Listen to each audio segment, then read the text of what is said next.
नमस्कार, सानिका किचनमध्ये तुमचं स्वागत आहे। आज आपण मस्त चमचमीत छोले मसाला बनवणार आहोत। चला तर मग वेळ न घालवता लगेचच व्हिडिओला सुरुवात करूया। छोले मसाला बनवण्यासाठी मी 125 ग्राम छोले घेतले होते। ते रात्रभर पाण्यामध्ये भिजत घातले आणि छोले बघा मस्त भिजलेले आहेत। आता हे छोले आपल्याला शिजवून घ्यायचे। त्यासाठी इथे मी कुकर घेतले, त्याच्यामध्ये आपल्याला हे भिजवलेले छोले घालायचे आहेत।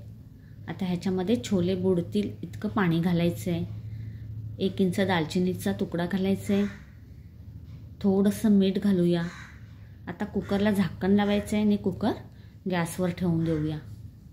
आता इथे कुकर मी गॅसवर ठेवला। आता ह्या कुकरच्या मी 3 ते 4 शिट्ट्या घेणार आहे आणि गॅस बंद करणार आहे। तुमच्या घरातला कुकर कसा आहे त्यानुसार तुम्ही कुकरच्या शिट्ट्या घ्या।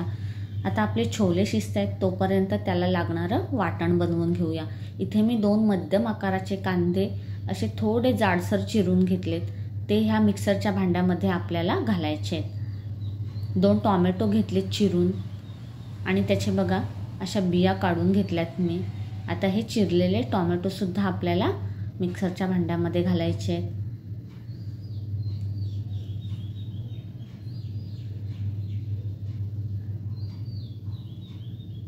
8 ते 9 लसूण पाकळ्या घेतल्यात। आता ह्या लसूण पाकळ्या सुद्धा आपल्याला ह्याच्यात घालून घ्यायच्या आहेत।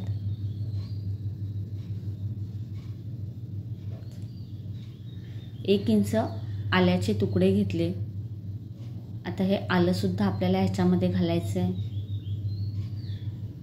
2 हिरव्या मिरच्या घेतल्यात, त्यात सुद्धा घालूया आणि थोडी कोथिंबीर आपल्याला ह्याच्यामध्ये घालायची आहे। आता ह्याच्यात पाणी वगैरे घालायचं नाही आहे। आता ह्याला झाकण लावायचं आहे आणि मिक्सरमध्ये याला फिरवून घेऊया। इथे आपलं छोल्यांसाठी लागणारं वाटण तयार झालं। कुकरच्या सुद्धा 4 शिट्ट्या झाल्यानंतर मी गॅस बंद केला आणि कुकरची वाफ बघा पूर्णपणे निघून गेली आहे। ह्याला खाली उतरून घेऊया। आता कुकरचं झाकण काढल्यानंतर अगदी सहजच समजते की छोले मस्त शिजलेले आहेत। छोले आपल्याला जास्त पण शिजवायचे नाही आहेत, फक्त बोटाने चेपता येतील एवढेच शिजवायचे आहेत। गॅसवर कढई ठेवले, त्याच्यामध्ये मी 5 ते 6 मोठे चमचे तेल घातले। तेल आपल्याला थोडं जास्तच घालायचे। तेल थोडं गरम झाल्यानंतर आपल्याला ह्याच्यामध्ये अर्धा चमचा जिरं घालायचं आहे, 1 तमालपत्र घालायचं आहे, पाव चमचा आपल्याला ह्याच्यामध्ये हिंग घालायचं आहे। आता तयार केलेलं वाटण ह्याच्यामध्ये घालूया। आता हे सगळं वाटण आपल्याला ह्याच्यामध्ये घालून घ्यायचं आहे।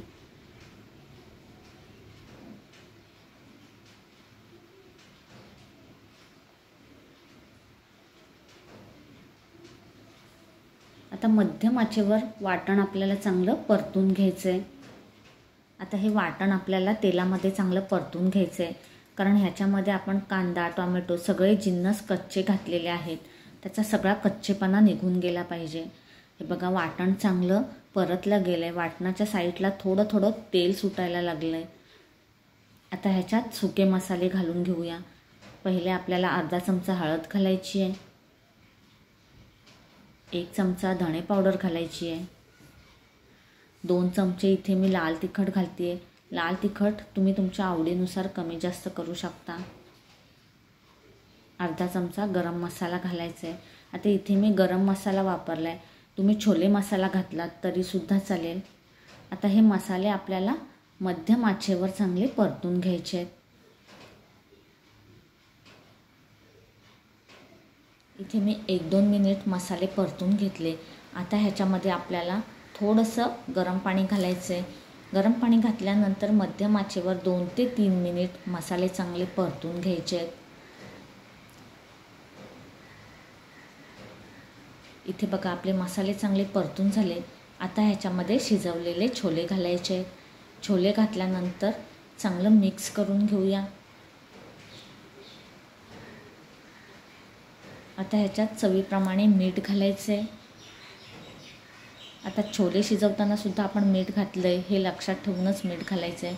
थोडंसं गरम पाणी घालायचं आहे। आता ही भाजी जास्त पण पातळ ठेवू नका, थोडी आंगरसच ठेवा। आता पाणी घातल्यानंतर एकदा चांगलं ढवळून घ्यायचं आहे। आता ह्याच्यावर झाकण ठेवायचं आहे आणि मंद आचेवर 4 ते 5 मिनिट भाजी शिजवून घ्यायची आहे. 5 मिनिटानंतर आपल्याला ह्याच्यावरचं झाकण काढायचं आहे. आता छोले तर आपण आधीच शिजवून घेतले होते. भाजी एकदा ढवळून घेऊया. आता छोल्यांमध्ये मसाले मोरायला हवेत म्हणून आपण ह्याच्यावर झाकण ठेवलं होतं. आता झाकण न ठेवता 3 ते 4 मिनिट मध्यम आचेवर हिला असंच ठेवून देऊया.